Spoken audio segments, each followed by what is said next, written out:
Welcome everyone to another edition of Play It Through, and on this edition is Back to the Future Enhanced Edition, a ROM hack for the original Back to the Future on NES that improves a few things and makes the game a little bit more playable. Being someone who has completed the original Back to the Future NES game on many occasions, I figured it'd be nice to kind of see what was changed in this ROM hack to make it a bit more accessible to those. I honestly don't hate this game nearly as much as the Back to the Future 2 and 3 title, so we'll see how this ends up going. In the game, the hacks that have been done to it, you'll notice right away, is that Marty actually has the red vest on, as well as the blue shirt to go along with it. So he actually looks more like Marty McFly than he ever did in the actual original game, as well as the portrait at the bottom has been redone as well to feature Marty and his brother and sister. The gimmick of the game still remains the same. As you're controlling Marty, it's kind of like a scrolling shooter in some ways, as he's not going to ever stop running, and your goal is to get to the end of the levels within the time limit. But to make things easier for this version, there's actually infinite lives and no time limit for you really to conquer. So it actually makes the game easy and available to be beaten by pretty much anyone because of these changes. Unfortunately, not being able to jump over the park benches still, and some questionable hit detection will still remain. Another thing that ends up making this ROM hack very easy in comparison to the original game is at the Lou's Cafe segment, where you have to throw the milkshake at the bullies. You automatically beat it once you arrive there. If you're unfamiliar with the Back to the Future game, your goal, complete the levels within the time limit. Every time you get hit, you're going to end up costing you time. You also need to go around and collect clocks in order to keep the picture at the bottom of the screen still solid. In case you're not familiar with the original Back to the Future film, and you should definitely watch it, of course, if you haven't, you have the whole premise of time travel, and once Marty travels back in time, he notices a photograph of him and his siblings starts to slowly fade as each of the family members starts to disappear in the picture because of events that are unfolding as he's changing history. For that to be included in this kind of game, they instead have you collecting clocks in order to maintain that picture's integrity. One of the things that could have definitely been done to improve the game would have been the music. It was of course discovered many years later that the background music for the game, which is one of the most annoying tracks in any NES game in history, just because not only does it repeat nonstop, it's also an extremely fast loop, so you end up hearing the same parts so many times within the span of just one stage. Because it's funny, if you slow down the song, you can actually tell that it's supposed to be a version or 8-bit version of Power of Love. It would have been cool to see someone kind of take that version, which I know they've kind of done and released slow down versions. I don't know if anyone's actually turned that into something that could have been placed into a ROM hack or anything like that, but that would have been cool to see for sure. There are 4 special stages to the game, one at Lou's Cafe, one at the school, one that represents the Enchantment Under the Sea dance, and then finally where you're in the DeLorean and you have to hit 88 miles per hour in order to escape and get back to 1985. Like I mentioned before, the Lou's Cafe stage is negated in this enhanced version of the game, but the other 3 minigames are still intact. Getting the skateboard early on, which unfortunately you will lose if you end up taking a hit, ends up being one of the key things that allows me to get through the levels a lot quicker. Usually when I'm playing the game, if I end up getting hit and lose my skateboard, I'll just reset the entire game and keep going from there, because you move so much quicker using the skateboard. Now there are multiple skateboards, don't get me wrong, but a lot of times, especially early on, if I ended up losing that skateboard, I'll just end up resetting. Now, when you make it to Lou's Cafe, all of a sudden, it looks like I skipped ahead or something glitched or anything, but nope, that was just how they did the ROM hack, where you see one of the bullies arrive on screen, but then it immediately jumps to the finished, and then you get well done, and you get to move on to the second set of the street stages, which mostly the street stages in general look about the same, no matter which area of the game it is, except there are different color schemes for each of the areas, so you can kind of tell how far you're into the game, but the whole mechanics and gimmicks still remain. Now, you can pick up the bowling ball projectile, which I did early on in the game, and use this to help you out and throw that at the various enemies. The worst enemies to deal with are the bees, or hornets, that just constantly keep spawning. Some areas, like this one, you can kind of get them to spawn over to your left, because they just keep coming from that direction, and they instantly go past you in a diagonal direction. Especially using the skateboard, you can kind of outrun the bees. The other big threat is either the bigger bully enemies or the hula hoop girls. They end up spewing out projectiles, and sometimes, even when you're past them, a projectile can end up coming out of them and, like, beeline directly towards you. So you even have to pay attention to what's going on behind you when you end up passing certain enemies on the street. There's guys like with the red tank tops and, you know, kind of flat top hair. Those are the guys, they sometimes will throw out projectiles, but you can take them all out, any of the enemies out, any of the obstacles out for the most part, using those bowling balls. So always have like your finger on the buttons and you'll be able to fire in case something ends up coming right out in front of you, or you unable to make it to wherever you need to go. Thankfully, when jumping in the air, you can jump over certain enemies, projectiles, and traps. There are some stuff that you unfortunately can't jump over. Or if you're able to, I've never been able to clear one of the park benches. I always end up hitting it. So I'm pretty sure you can't jump over them, but then again, maybe I'm wrong about that. Maybe somehow you can if you time it exactly right, but I'm pretty sure you can't. But you can also cut corners. For example, when you got to the edge of one of these building areas, kind of have like the fences set up. If you were coming from the left side and like all of a sudden that corner comes, so you're going to run into the fence itself, you can kind of jump over that corner. So even though like if you had been on the ground, you would have directly run into it, you can jump over that little bit of fenced area and land safely back on the street and continue on without accidentally falling down to the ground. If for some reason this is a game that you've always wanted to beat for some reason or another, if you want to kind of get a little boost and get kind of better and see some of the later parts of the game, I would recommend definitely checking out this ROM hack. Just the exclusion of the Loose Cafe segment makes things a bit easier, as it is probably the tougher, and if not toughest, of the 4 extra stages, though honestly I've always had trouble with the final DeLorean segment as well. But even with that, there's only a certain number of the bullies you have to knock away using the milkshake, so it wasn't like you had to clear out all of them in order to ever beat the level. So while it's definitely tough, don't get me wrong, I never really had as much problem with it as I heard a lot of gamers complain about that segment as years have gone on.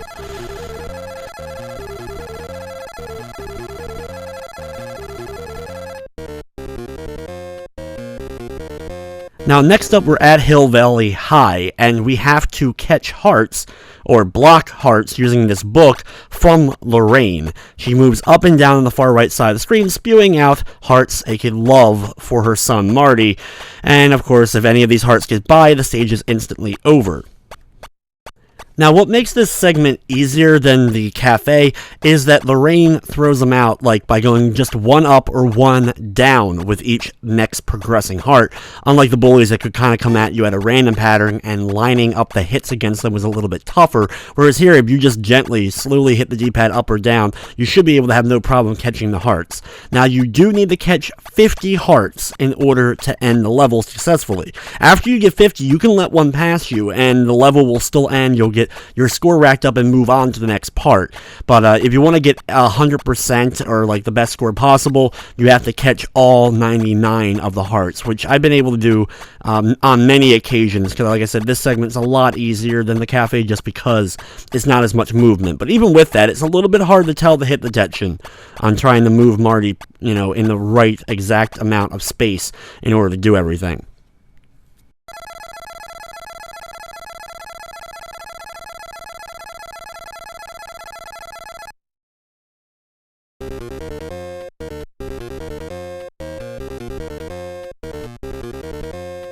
Now we begin the third segment of Back to the Future for NES. You can see that the color scheme has now changed for the streets once again, but our goal is of course still the same, of trying to make sure that we collect enough clocks to keep the picture at whole at the bottom of the screen. Though there will be occasion where I kind of let some of the clocks start to go by a little bit, just so you can kind of see it dissipate a little bit if you, for whatever reason, want to see how it looks with this updated graphics as the picture disappears.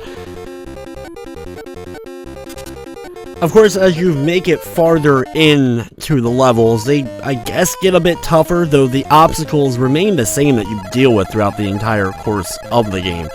And I guess with this ROM hack, since there is no possibility to lose lives, I assume, though, you can still get a game over if you don't collect any clocks whatsoever, but you're probably going to pick up at least a few. Like, it's actually really difficult to avoid picking up any clocks whatsoever. That would be interesting to see for a mod. Like, have everything else not hurt you, but have the clocks be something that ended up hurting your character or knocking them down would be an interesting task. Because there's some areas where it's actually really tough just to dodge the clocks that are coming your way.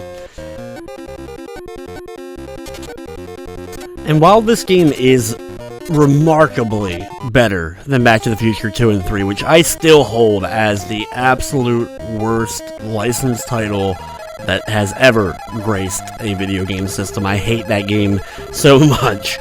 I've been asked so many times over the years what's my least favorite game, either ever or that I've done for a video in the past, and it's always going to remain Back to the Future 2 and 3. So, while this game is not great, I actually don't mind playing this game every once in a while, and have ever since I did my play it through many years ago for this game. I still have gone back and played it maybe once every year and a half or so, just because I actually find some of the gameplay, mostly the kind of the dodging of everything, as I like that kind of stuff, like in bullet hell games, shoot 'em ups, that sort of thing. So this is kind of one of those games where I can kind of do that quickly and get that little bit of a thrill and say that I can still beat a pretty awful game, because most people consider this game pretty bad, but that way I can always kind of keep fresh with that kind of skill set. You'll notice at the bottom of the screen that the picture has started to fade, as I've been trying to avoid some of the clocks as I've been going a little bit farther into this, but you can kind of see, like, there's actually a cool effect to that, of kind of seeing just like the eyes blinking of the character remaining, and then as I pick up clocks, it will slowly start to restore the picture. In fact, right now, the way it looks, kind of looks like haunted, like a ghost or something like that, for the sister down at the very bottom of the screen. But after I get enough of the clocks, though, she will fully come back into that picture.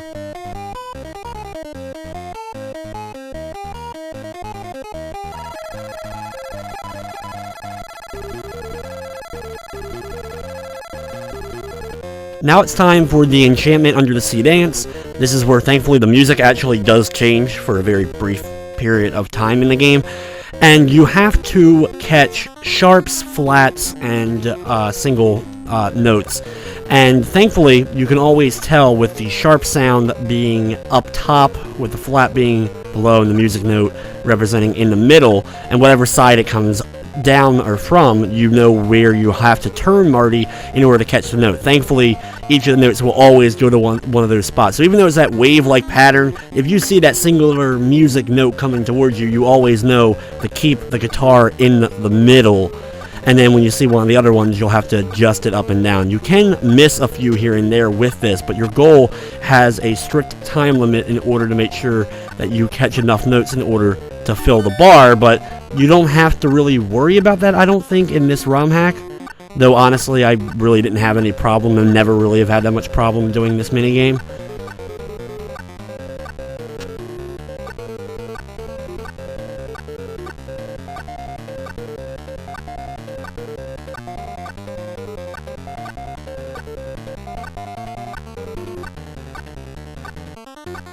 It definitely takes quite a lot of notes to actually fill up that heart meter. It can be actually pretty intense in order going through that segment, but eventually we fill it up and we get to see Marty's parents kind of look at each other with some hearts. So we accomplished our goal, and now it's time for a couple more street levels before we get to get into the DeLorean and try to get back to 1985 in this ROM hack.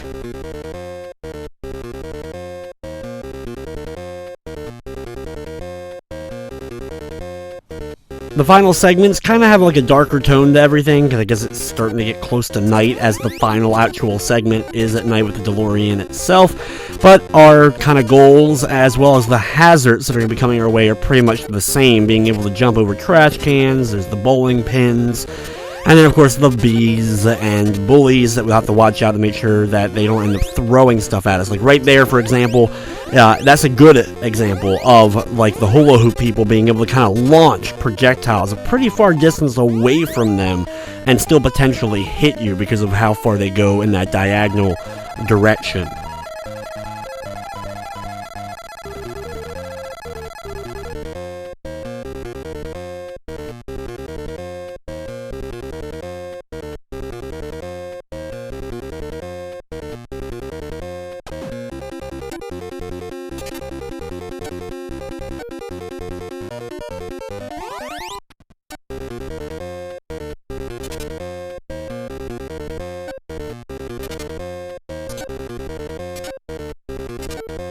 So while I will say that this ROM hack in particular made the game more playable to some degree for some people, like basically, like I said, if you're somebody who never was able to complete this game, you'll easily be able to do that now with this particular ROM hack. But other than that, it unfortunately doesn't do really a whole lot to make Back to the Future now like all of a sudden like a fun or even average game for other people to kind of like check out. So unless you already had kind of an interest in playing through this again, it's probably still not going to be worth it.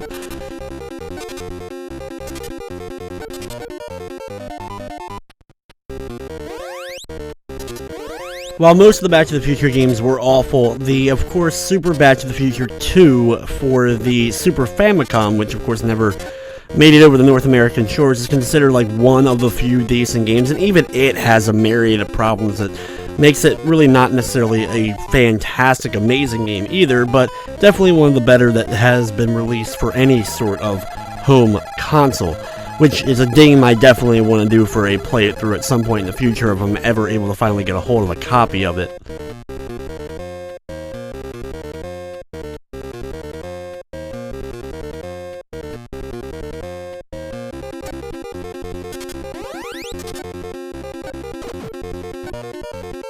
Thankfully, we are on the final street portion of this ROM hack before we get to that DeLorean segment at the end, dodging the lightning bolts. There is an enhanced ending as well. The ending text was changed up to be a bit better than the original game, but not by a whole lot, but it's still kind of funny. You'll see it when I get to the last segment. The hardest part about the DeLorean segment is you have to hold up on the D-pad in order to increase your speed, and you have to be at 88 miles an hour, which is what maxed out on your speedometer at the bottom. Like, you can't go above that, but you have to be 88 miles per hour by the time you hit the line at the end. And at any point, if you hit any of the lightning bolts, any of the lightning bolts hit you, or you hit the ground right where the lightning bolts had kind of like landed, like the residue that they leave behind, it'll end up slowing you down drastically, and it can be difficult. It takes a good amount of practice. I recommend actually hanging out near the left or right walls and only kind of come off one or the other when you absolutely have to. But if you have enough speed at the end, you blast off and you get this wonderful ending to enhance Back to the Future.